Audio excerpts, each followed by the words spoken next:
दोस्तों नमस्कार। मैं अक्षय कुमार अंजनी अपने एक अंजनी यूट्यूब चैनल में आपका स्वागत करता हूं।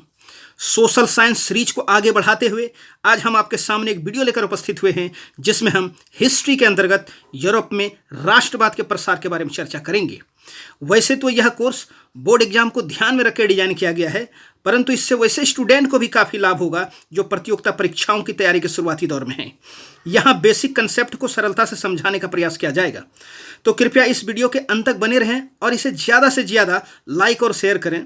अगर अब तक आपने इस चैनल को सब्सक्राइब नहीं किया है तो इसे तुरंत सब्सक्राइब कर लें और बगल में लगे बेल आइकन को भी दबा दें ताकि मैं जैसे ही कोई वीडियो अपलोड करूं वो तुरंत अब तक पहुंच जाए।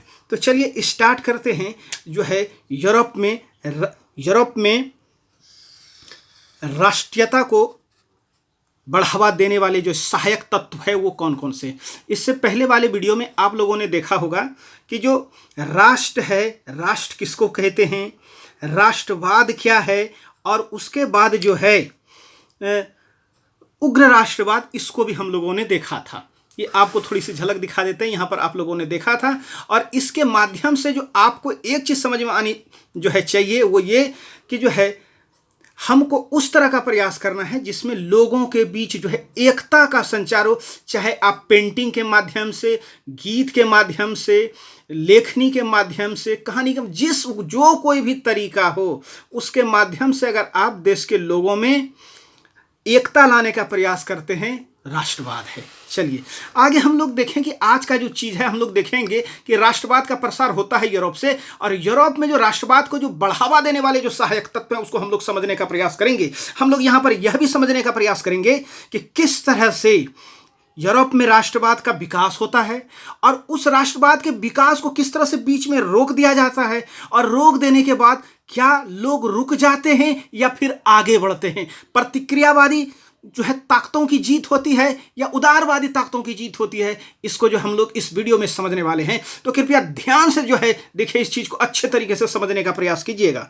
तो यूरोप में राष्ट्रीयता को बढ़ावा देने वाले जो सहायक तत्व हैं वो क्या है, वो है फ्रांसीसी क्रांति। एक, फ्रांसीसी क्रांति के अंतर्गत स्वतंत्रता, समानता और बंधुत्व ये इसका आदर्श है। तो फ्रांसीसी क्रांति ने लोगों के अंदर जो है राष्ट्रीयता का जो है बोध कराने का प्रयास किया। एक दूसरा है नेपोलियन का जो आक्रमण है, नेपोलियन के आक्रमण ने भी जो है नवयुग का जो है संचार किया, नवयुग का संदेश दिया लोगों में, खासतौर से जो है इटली और जर्मनी में। तो एक चीज जो है बड़ा जो है अजीब सा लगता है कि नेपोलियन एक आक्रमण, और आक्रमण से जो है किस तरह से ये जो है राष्ट्रीयता का संचार हो सकता है, इस चीज को हम लोग जो है आगे देखने का प्रयास करेंगे। चलिए, तो नेपोलियन की सेना जो है जहां कहीं भी गया वहां राजनीतिक, सामाजिक, सांस्कृतिक, आर्थिक एकीकरण को बढ़ावा देने का प्रयास किया। और कहीं ना कहीं यही चीज क्या है, यही तो राष्ट्रवाद है। जो कोई भी माध्यम है, अगर उसके माध्यम से आप जो है एकीकरण को बढ़ावा देने का प्रयास करते हैं, उसमें एकता लाने का प्रयास करते हैं, तो यही जो है क्या है, यही है राष्ट्रवाद। चलिए उसके बाद हम लोग देखें और क्या चीज था, क्या क्या क्या नेपोलियन का। और जाने एक फैक्ट है कि नेपोलियन को जो है यूरोप में राष्ट्रवाद का जो है पिता या अग्रदूत कहा जाता है। दिमाग में इस चीज को रख लीजिए। नेपोलियन कोड क्या था, इसको हम लोग देखेंगे। और या जो है समान आचार संहिता, इसको नेपोलियन कोड कहिए, 1804, या जो है समान आचार संहिता, इसमें था क्या देखें। इस नेपोलियन कोड में सभी नागरिकों को कानून के समक्ष जो है समान माना गया। आपको पता है कि आप लोगों ने जो है फ्रांसीसी क्रांति पढ़ा है क्लास 9 में, और वहां पर यह चीज सीखा है कि जो है फ्रांस में जो है विशेषाधिकारों वाली व्यवस्था लागू थी, स्टेटशिप सिस्टम लागू था, और जो है प्रथम स्टेट और द्वितीय स्टेट को जो है काफी सारे जो विशेषाधिकार मिले हुए थे, ये आपको जानकारी है। चलिए, तथा विशेषाधिकारों वाली जो व्यवस्था है उसका अंत हो गया किसके वजह से, ये जो है नेपोलियन कोड के माध्यम से। चलिए उसके बाद हम लोग देखें कि इसकी वजह से जो है समाज में सभी वर्गों के लोग जो है समानता का अनुभव करने लगे और उनमें जो है बंधुत्व की जो भावना है वो बढ़ी, और वो कहीं ना कहीं उसके वजह से क्या हुआ, उनमें स्वतंत्रता की जो है चाहत है वो मजबूत। पहले क्या लगता था, पहले लगता था कि ये जो देश है कहीं ना कहीं सिर्फ जो है इस पर जो अधिकार है वो प्रथम स्टेट या द्वितीय स्टेट वालों का है, क्या तृतीय स्टेट वालों को कोई अधिकार ही नहीं था। लेकिन जब उनको समान माना गया तो उनको भी लगने लगा कि ये देश हमारा है, और जब ये देश हमारा है तो उनके अंदर भी जो है ये बंधुत्व की भावना और देश के लिए जो है मर मिटने की भावना जो है जगी। तो कहीं ना कहीं नेपोलियन का जो इसमें रोल रहा, क्या था कि प्रारंभ में जो दुश्मन देश है जहां कहीं भी सेना गई नेपोलियन की, चाहे वो जर्मनी रहे, चाहे वो इटली रहे, चाहे वो स्विट्जरलैंड रहे, जहां कहीं भी नेपोलियन की सेना गई वहां की जनता ने नेपोलियन का जो है वीर के तरह स्वागत किया। कैसा अजीब सा लगता है, एक दुश्मन देश में गया और वहां के लोग जो है स्वागत कर रहे हैं, लेकिन मसीहा के रूप में क्यों कर रहे हैं भाई? क्यों? उनको लग रहा है नेपोलियन के आने से हमारे यहाँ भी जो है स्वतंत्रता, समानता और बंधुत्व मिलेगा और हमको भी जो है बेहतर जीवन जीने का। तो शुरू में जो है वहाँ के लोगों ने जो है उनका स्वागत किया, लेकिन बाद में लगा अगर उनका शोषण हो रहा है फिर उन्होंने जो है उनका विरोध भी किया। इस चीज़ को हम लोग आगे देखने का जो है प्रयास करेंगे। चलिए, नेपोलियन के नेतृत्व में फ्रांस की बढ़ती ताकत से यूरोप के जो रूढ़िवादी जो देश हैं, खासतौर से ब्रिटेन हो गया, रूस हो गया, ऑस्ट्रिया हो गया, इनके मन में जो है एक डर उत्पन्न हो गया। उनको लगने लगा कि इसके वजह से कहीं हमारे यहाँ जो असमानता पर जो आधारित जो व्यवस्था है उसका भी अंत नहीं हो जाए। नेपोलियन तो हर एक जगह समानता फैलाने का कर रहा है, और अगर नेपोलियन सफल होते गया इसका साफ मतलब है कि हमारे यहाँ जो असमानता वाली व्यवस्था है उसके ऊपर भी अटैक हो सकता है, हमारे यहाँ भी विद्रोह हो सकता है, और इसके वजह से जो है क्या है वो उनका जो है विरोधी हो गए, क्योंकि उनके वहाँ पर विशेषाधिकारों वाली जो है व्यवस्था थी। ऐसे में जो रूढ़िवादी ताकतें हैं जिसमें इंग्लैंड, रूस, प्रसा, ऑस्ट्रिया, इसने जो है नेपोलियन के विरुद्ध एक जो है गठबंधन बनाया, एक मोर्चा बनाया, और 1815 ईस्वी में वाटरलू की लड़ाई में जो है नेपोलियन को जो है पराजित कर दिया। और कहीं ना कहीं जो है ये सिर्फ और सिर्फ नेपोलियन की हार नहीं थी, ये राष्ट्रवाद की भी हार थी यूरोप में। देखिए कैसे, आगे बढ़ते हैं हम लोग। नेपोलियन को पराजित करने के बाद वियना संधि होता है। वियना जो है ऑस्ट्रिया की राजधानी है। यहाँ पर 1815 में संधि होता है।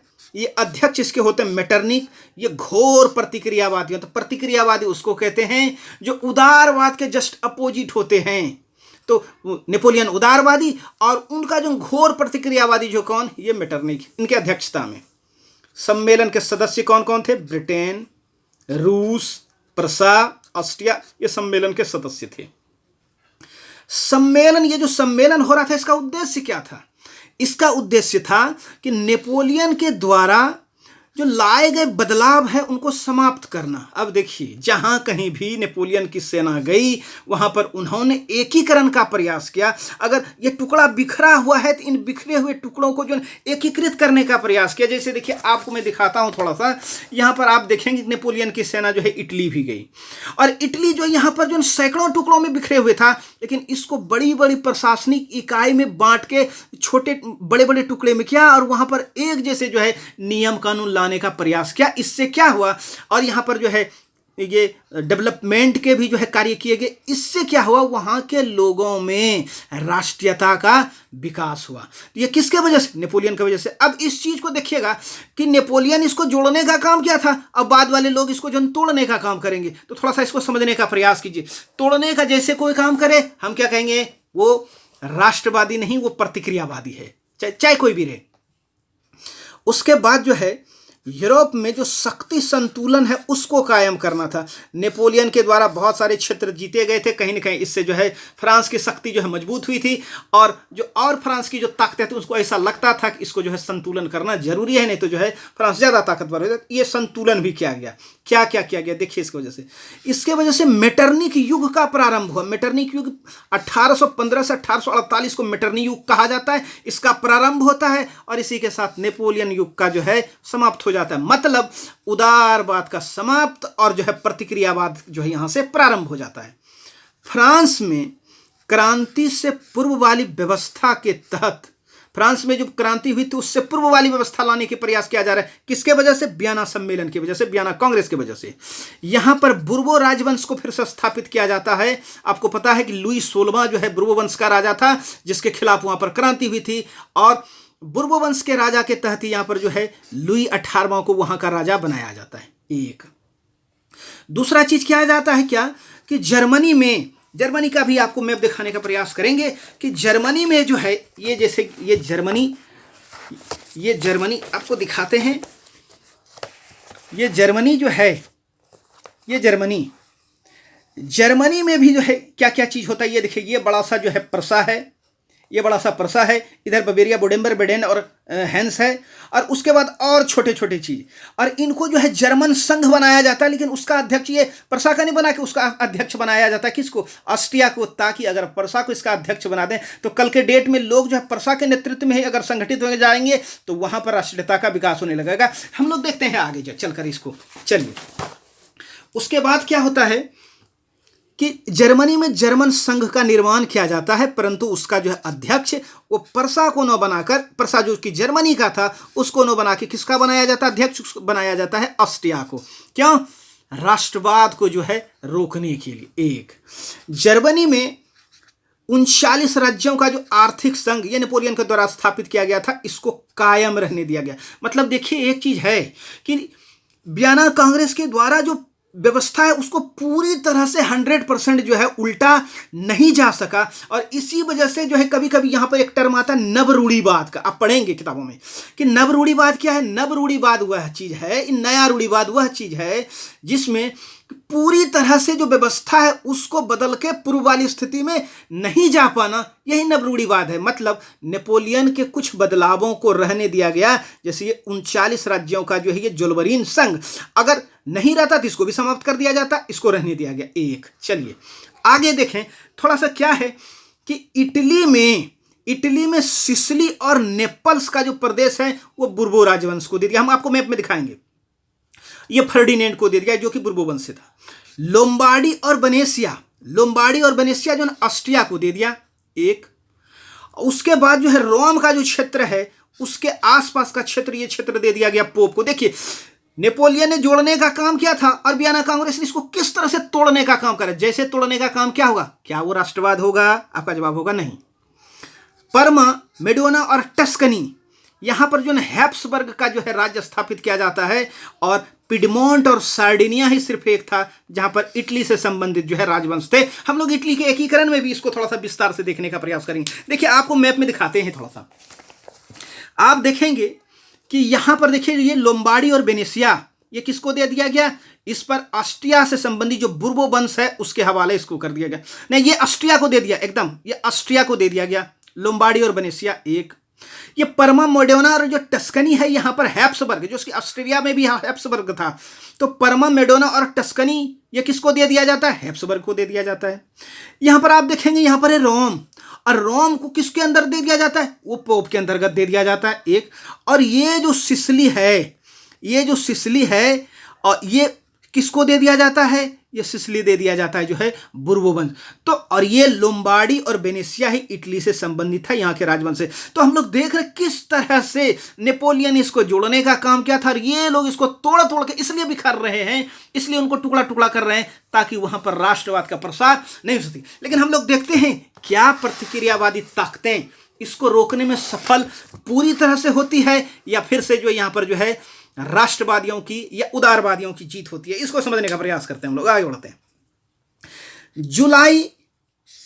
जुलाई 1830 की क्रांति हम लोग पहले देखेंगे कि जो उनके द्वारा जो बदलाव किया गया फ्रांस में, उस बदलाव से कैसे निकलते हैं ये, या जो है फ्रांस में फिर से पहले वाली व्यवस्था कैसे कायम होती है। एक उसके बाद हम लोग देखेंगे कि जर्मनी को जो टुकड़े टुकड़े में बांट दिया गया और उसके ऊपर जो जर्मन संघ लाद दिया गया। एक इटली को टुकड़े टुकड़े में बांट कर उसको जो है विभिन्न राजवंशों में जो बांट दिया, वहां पर क्या वो सदैव के लिए टुकड़े में ही रहता है या वहां पर राष्ट्रवादी भावना कायम होती है? निश्चित तौर पर कायम होती है। और इस चीज को हम लोग समझेंगे कहां? इस चीज को हम लोग समझेंगे इटली और जर्मनी के एकीकरण के माध्यम से। पहले हम लोग यहां पर देखें कि जो है वियना कांग्रेस के द्वारा जो फ्रांस में जो व्यवस्था लाई गई थी, उस व्यवस्था को यहां पर कैसे धूल चटाई जाती है, उस चीज को हम लोग समझने का प्रयास करते हैं।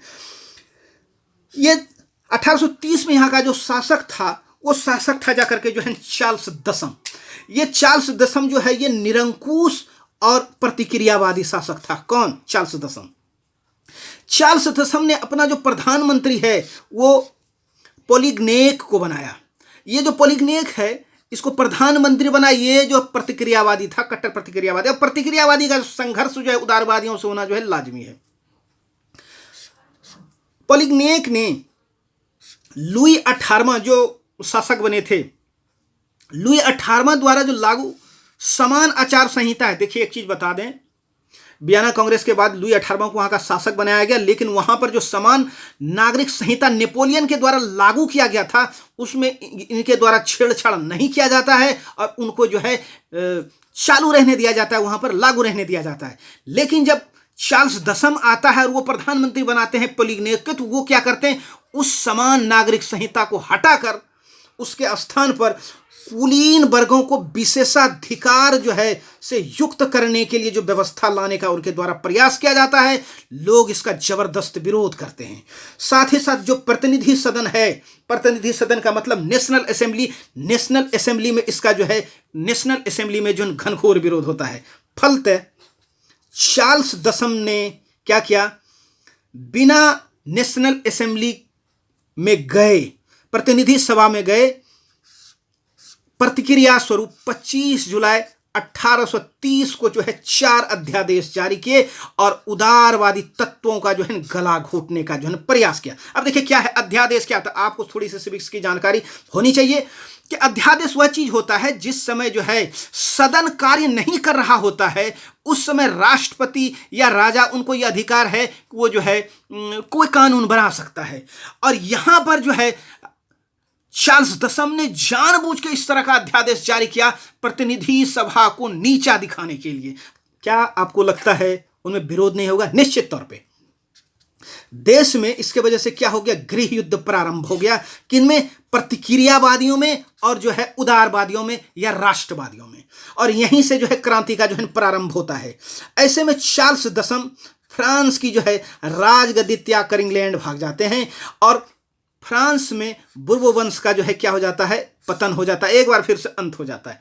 परिणाम देखें, ये जुलाई 1830 की क्रांति का परिणाम ये चीज होता है कि लुई फिलिप के नेतृत्व में संवैधानिक राजतंत्र जो है स्थापित होता है। ये लुई फिलिप जो है ऑर्लियन वंश के थे, ये बुर्बो वंश के नहीं थे। अब संवैधानिक राजतंत्र क्या है? संवैधानिक राजतंत्र वह स्थिति है जिसमें राजा को, शासक को जो है संविधान के दायरे में रहकर ही काम करना पड़ेगा।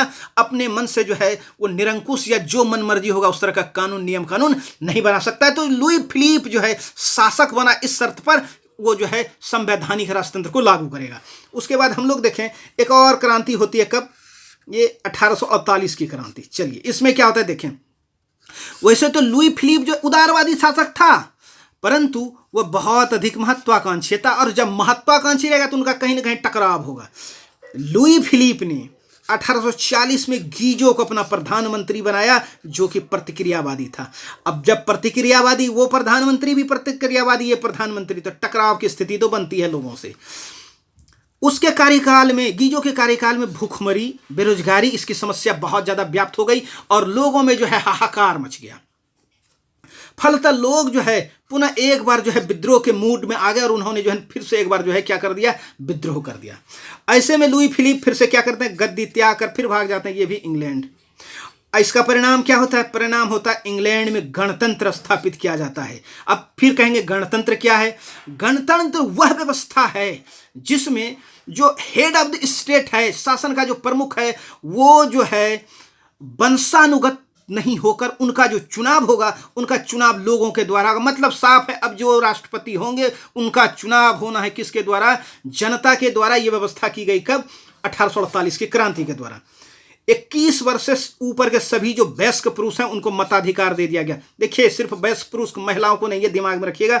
और फ्रांस में जो पुरातन व्यवस्था है उसका जो है अंत कर दिया गया, और कहीं ना कहीं यहाँ पर जो है किसकी जीत हुई? उदारवादियों की जीत हुई। हालांकि गणतंत्रवादियों के नेता है वो ला मार्टिन थे, और सुधारवादियों के नेता जो लुई ब्लांक थे, इनमें जो है मतभेद उत्पन्न हो जाता है, गतिरोध उत्पन्न हो जाता है, और ऐसे में लुई नेपोलियन फिर से फ्रांस का सम्राट बनता है। लेकिन यह जो रूढ़िवादी व्यवस्था है फ्रांस पर लादने का प्रयास जो है नहीं हो सकता है कभी भी पहले के जैसा, और लुई नेपोलियन को भी हटना पड़ जाता है।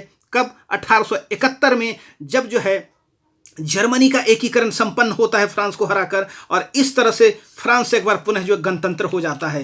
तो हम लोग यहां पर एक चीज देखने का प्रयास करेंगे कि जो व्यवस्था वियना कांग्रेस के द्वारा यह सोच के लाई गई कि उदारवादी जो व्यवस्था है राष्ट्रवादियों का जो है गला घोटने के लिए, उसका कहीं ना कहीं फ्रांस के लोगों ने तो जो ये करके दिखा दिया कि हम जो है रूढ़िवाद के अंतर्गत रहने वाले नहीं है। अब हम लोग देखेंगे कि जर्मनी और इटली के लोगों ने जो है किस तरह का सबक सिखाया प्रतिक्रियावादियों को। तो प्यारे दोस्तों, उम्मीद करते हैं इस वीडियो से आपको कुछ ना कुछ लाभ अवश्य हुआ होगा। अगर आपको लगता है इस वीडियो से वास्तव में आपको लाभ हो रहा है, तो इस वीडियो को ज़्यादा से ज़्यादा शेयर कीजिए, ज़्यादा से ज़्यादा सब्सक्राइब कीजिए, बिकॉज शेयरिंग इज केयरिंग। और अगर आप इस तरह से ज़्यादा से ज़्यादा करते हैं तो हमारा उत्साह बढ़ता है, हमारा मनोबल बढ़ता है कि हम जो है और ज़्यादा से ज़्यादा बेहतर क्वालिटी का वीडियो जो है आपके लिए बना सकूं। थैंक यू, धन्यवाद, बहुत बहुत धन्यवाद, बहुत बहुत धन्यवाद।